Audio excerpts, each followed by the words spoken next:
Hi guys, it is Rod here for England Fan TV.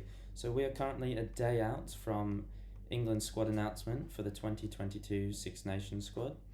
And today I'm going to make a very short and simple video going over my own squad announcement as if I was Eddie Jones selecting the players.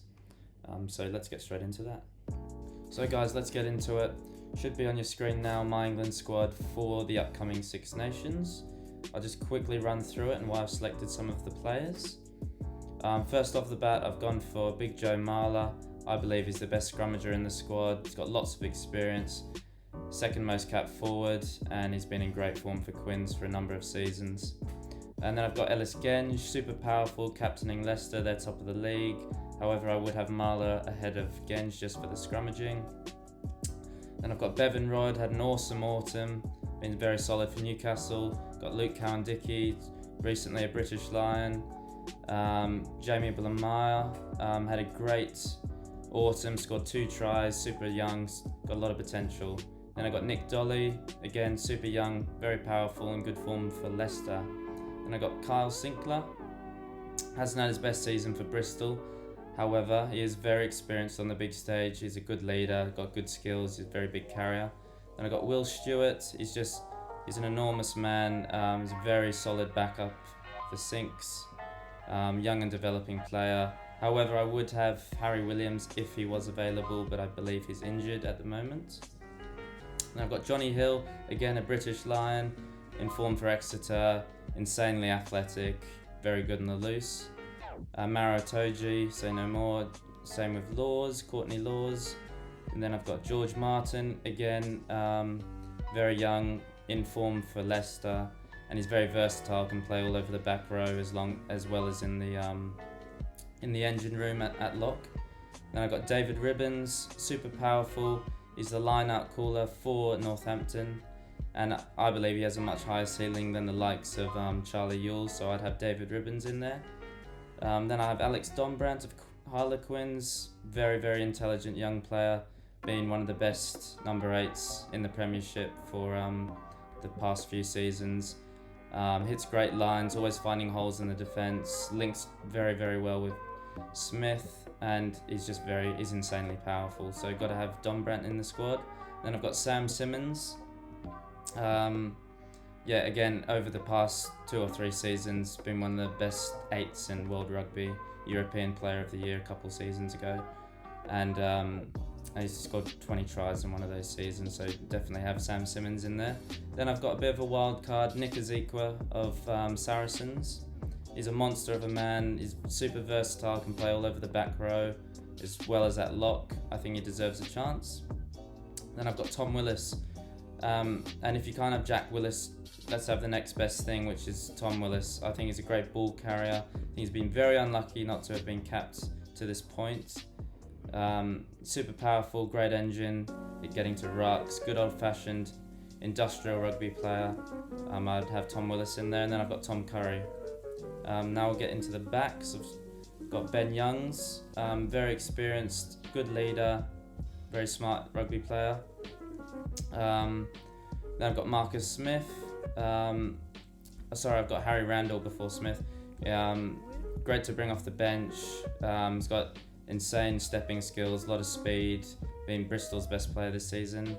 Then I've got Marcus Smith, he's been on fire for Harlequins, super talented, very cool under pressure as well, great goal kicker, and I think he's going to be the most important player if England are to go on to say win Grand Slams and World Cups in the future.